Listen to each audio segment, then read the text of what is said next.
custom repair shop. I'm all about getting cars as close to perfection as we possibly can. That's all. I try to treat all these customers' cars like they're my car. I tell my employees all the time, you work on this car, treat it like it's your car. If you have a raggedy car, you don't care about your car, treat it like it's your mom's car. This car come in, you gotta make every car feel like everyone will come in to have a great experience and feel like they left here and they spent their money, but they got their money worth every single time. I grew up with just my mom, and she was one of those mothers who no spending at a friend's house, no company. So I grew up in a strict lifestyle. So I was roughly 16. I moved out at 16 because she told me you can't live by these rules, you gotta go.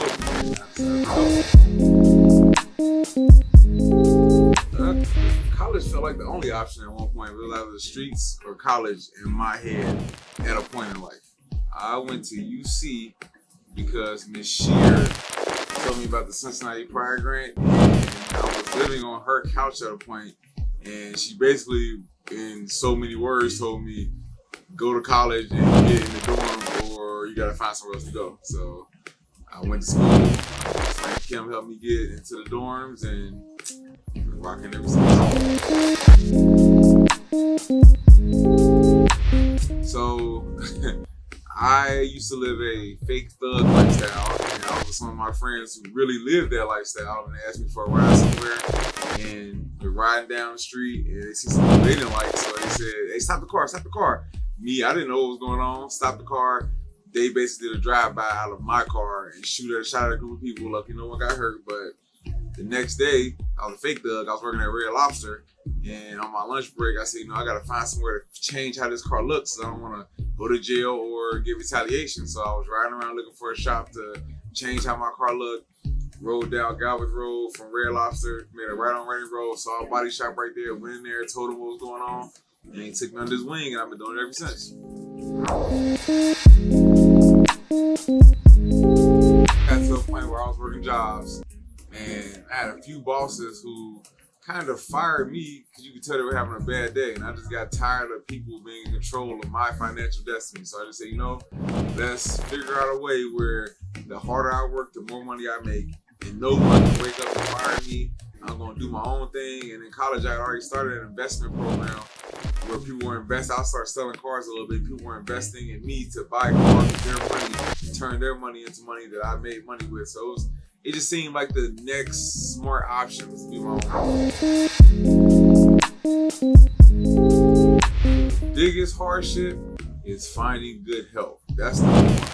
Finding people you can rely on, people who share your vision. In the beginning, no one's gonna share your vision because at the beginning it's just a vision. So it's hard to sell on people like, stay with me, this is where we're going. Because people tell them that all the time. So you have to get people to buy into what you believe. And that was definitely the hardest part. Finding customers, of course, getting customers to trust you and believe in what you're trying to sell them.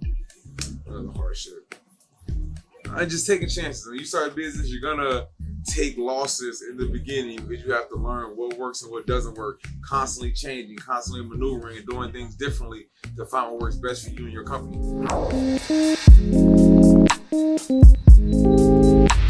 When it comes to employees, I just got to a point where if you aren't gonna share in my vision and do it my way, I'm gonna do it myself.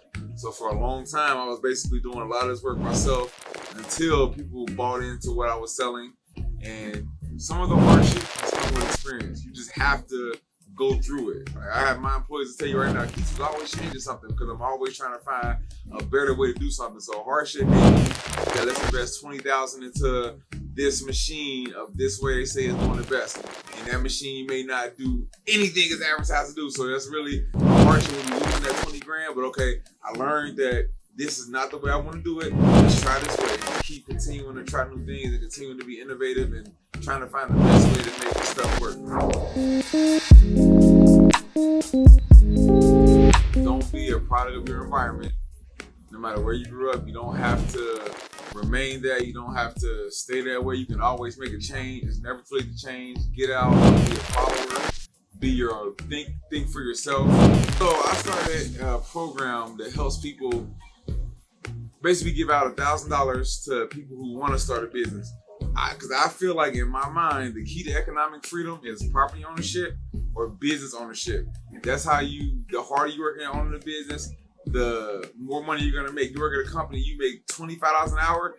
No matter how hard you work, you're gonna make that 25 an hour. You get a business, I come in here some days at 6 in the morning, I'm here until 12 at night. But the harder I work, the more money I make. So starting a business is definitely key to get from under the man's foot and do your own thing and be in control of your own financial destiny.